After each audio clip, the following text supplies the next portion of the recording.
नमो अरहन्तारं नमो श्रीधारं नमो आयर्याणं नमो अध्यायाणं नमो लोये सवसागुणम्।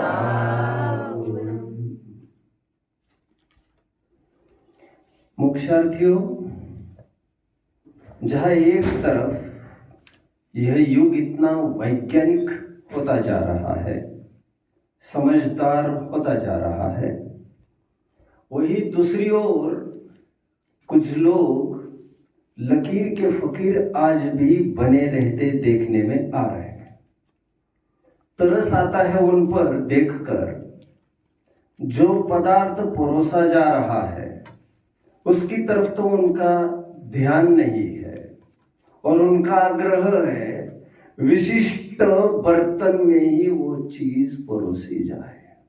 वे ये भूल जाते हैं कि उसी बर्तन में जहर परोसा तो चलेगा क्या, और यदि तुम्हें अमृत से मतलब है तो पात्र तो तुम्हें ग्रहण करना नहीं था, फिर आग्रह पात्र का इतना क्यों।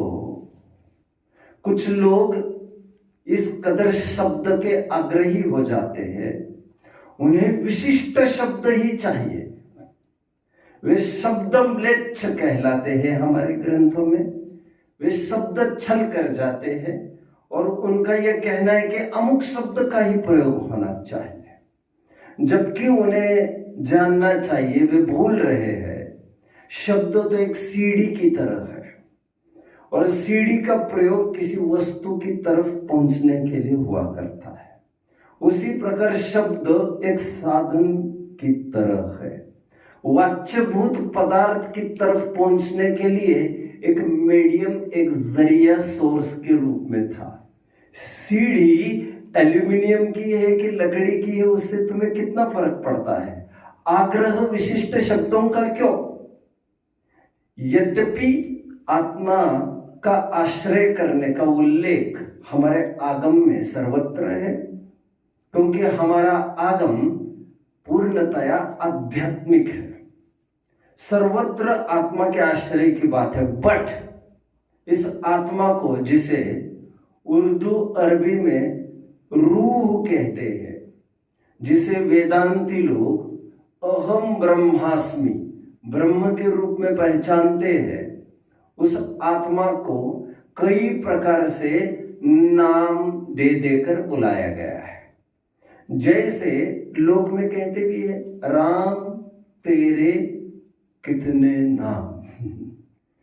जैसे समय सार की पहली गाथा, आत्मा को नाम दिया गया है समय प्राभृत। समय प्र आ भृत, चारों ओर से ज्ञान आदि लक्ष्मी से भरा हुआ ये समय प्राभृत। उसी आत्मा को दूसरी गाथा में नाम दिया गया है समय। उसी आत्मा को तीसरी और चौथी गाथा में नाम दिया गया है एकत्व विभक्त। पांचवी गाथा में भी एकत्व विभक्त यह शब्द दिखता है। पांचवी गाथा की उत्थानिका में शुद्ध आत्मा, ऐसा शब्द का प्रयोग आत्मा के लिए मिल रहा है। आत्मा के कितने पर्यायवाची हो गए हैं? 5 लगभग। आप देख रहे होंगे कितनी वैरायटी का प्रयोग कर रहे हैं आचार्य देव। अभी मैं यही तक हूं। छठवीं गाथा में उसी को कह रहे हैं ज्ञायक भाव। 12वीं गाथा में उसी को कहा जा रहा है परम भाव। इस प्रकार आप देख रहे हैं नाम बदलते जा रहे हैं, लेकिन वाच्यभूत पदार्थ एक ही है। आचार्यों को नाम का तो कोई आग्रह नहीं था। चलिए कलश में देख लेते थोड़ा सा। आत्मख्याति कलश पहला, नमः समय सार आयो कहकर उस आत्मा को क्या कहा जा रहा है? समय सार। अब ये अलग अलग शब्द मिलेंगे आपको। दूसरे कलश में क्या कहा जा रहा है? अनंत धर्मणस्तत्वम पश्यन्ति प्रत्यगात्मना, पृथक आत्मा। तीसरे कलश में क्या कहा जा रहा है? चिन्मात्र मूर्ति। आप पढ़ेंगे कलश तो उसमें साफ एक शब्द मिलेगा, मैं तो चिन्मात्र मूर्ति हूं। आप देख रहे होंगे कलश में भी अलग अलग शब्दों का प्रयोग किया गया है। अब देखिए 151वीं गाथा समय सार के हमारे सामने है। एक बार उस गाथा को भी पढ़ लेते हैं हम।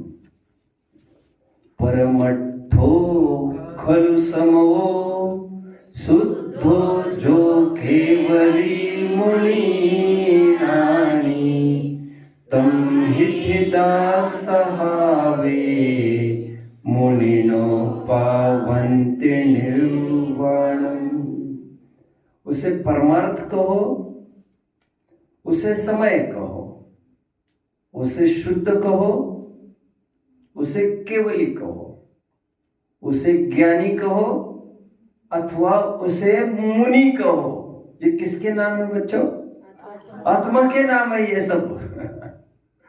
भगवान के भी कितने नामों से बुलाए जाते हैं भगवान को? वैसे जिन सहस्त्र नाम स्तोत्र आप लोगों ने सुना होगा ये शब्द, जिसमें भगवान के कितने नाम बताए जाते? 1008 पर्यायवाची नाम।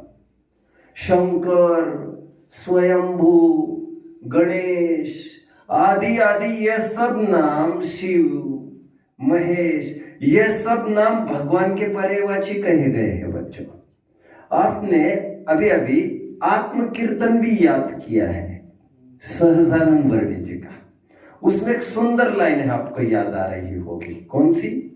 जिन शिव ईश्वर ब्रह्मा राम विष्णु बुद्ध हरि जिनके नाम। कितने सारे नाम है किसके? उन्हीं भगवान के। किसी भी नाम से पुकारो, उससे फर्क नहीं पड़ता। आप भक्तामर स्तोत्र भी पढ़ेंगे तो उसमें भी भगवान के कई पर्यायवाची नाम मिलेंगे। आग्रह नाम का नहीं है, आग्रह वाच्यभूत पदार्थ का होना चाहिए। मोक्षार्थियों, मुझे पीड़ा, जबरदस्त पीड़ा तब हुई जब अभी थोड़े टाइम पहले जयपुर में गई थी किसी काम से। तो आज समाज में जिनकी मान्यता बहुत है, ऐसे एक विद्वान है, ख्याति है उनकी, खूब भीड़ इकट्ठा करते हैं, खूब फॉलोअर्स है उनके। उन्होंने पुराना परिचय है, बड़ा प्रेम वात्सल्य भी रखते हुए, तो उन्होंने एक पीड़ा व्यक्त करी ये कहकर के आजकल के जो विद्वान हैं वे अपने प्रवचनों में ध्रुव, त्रिकाली ऐसे शब्दों का प्रयोग ही नहीं करते, और मुझे भारी पीड़ा है। तो ताज्जुब हुआ। उस दिन से मुझे ये पीड़ा चालू हुई कि कैसे किस्म के लोग हैं जो शब्दों का आग्रह करते हैं। उनको चाहिए ध्रुव बोले, उनको चाहिए कि सभी जन त्रिकाली बोले उसको। किसी एक ने ध्रुव बोला होगा तो सभी जन उसी को बोलते रहे, ऐसा कोई जरूरी नहीं था। पूरा समय सार पढ़िए, आत्मा को ध्रुव कितने स्थान पर लिखा होगा आपको लग रहा है? मुश्किल से 2-3 स्थान पर मिलेगा ध्रुव ये विशेष, ध्रुव ये शब्द का प्रयोग। त्रिकाली शब्द का प्रयोग कितनी जगह मिल सकता है? पूरे पंच परमागमों में भी मुश्किल है 2-3 जगह भी त्रिकाली शब्द का प्रयोग मिलेगा। त्रिकाली का तात्पर्य क्या था? तीनों काल में रहने वाला। तीनों काल में रहने वाला मतलब अनादि निधन। मतलब वक्ता यह कह रहा है कि मैं अजन्मा तत्व हूं, मैं नहीं मरने वाला तत्व हूं, मैं अमिट तत्व हूं। इतने मात्र से राहत नहीं है उनको यह है कि आप ध्रुव बोलो, आप त्रिकाली बोलो। बड़ी पीड़ा होती है जब मैं ये सुनता हूं किसी को पर्टिकुलर ही शब्दों का सुनने का रस हो गया है। उन्हें यह समझना चाहिए, वाच्यभूत पदार्थ की तरफ बढ़ना चाहिए। शब्द तो कई प्रयोग होते हैं और मूल ग्रंथों में भी इन शब्दों का प्रयोग नहीं के बराबर है। इन्हीं शब्दों का आग्रह क्यों, हम काम क्यों नहीं निकाल पा रहे अपना? आश्चर्य तो और तब हुआ जब बाद में वे एक नेचुरोपैथी का कोर्स चालू कर रहे बड़े स्तर पर, और उनकी भावना है, मतलब यहां तक कि धर्म की फील्ड छोड़कर हमें तुम और फील्ड में झोंकना चाहते हो तुम्हारे साथ, और फिर भी तुम्हारा आग्रह ध्रुव और त्रिकाली नहीं बोलते और तुम्हारा लक्ष्य आत्म कल्याण का नहीं है, जबकि आत्म कल्याण के मार्ग पर बढ़ने वालों को तुम डिगा रहे हो। और बच्चों ऑलरेडी जो पीएचडी कर रहे थे, एमए कर रहे थे जैन दर्शनाचार्य, उनको भी डाइवर्ट करके ऑलरेडी उन्होंने अपने साथ रखा है और इसी नेचुरोपैथी में अभी लगाए रहे हैं वे। और बाना पहना है धर्म का, आग्रह करते ध्रुव का, आग्रह करते इस त्रिकाली रूप शब्द का, और ऐसा अध्यात्म है इनका। तो बड़ी विडंबना होती है ग्रंथों में। नियम सार की 2 गाथाएं कहूंगा, फिर मैं अंत कर लूंगा। फिर ये होने के बाद प्रश्न उत्तर कर लेंगे अपन, क्योंकि ये छोटे छोटे पार्ट्स में ही बोलना है मुझे।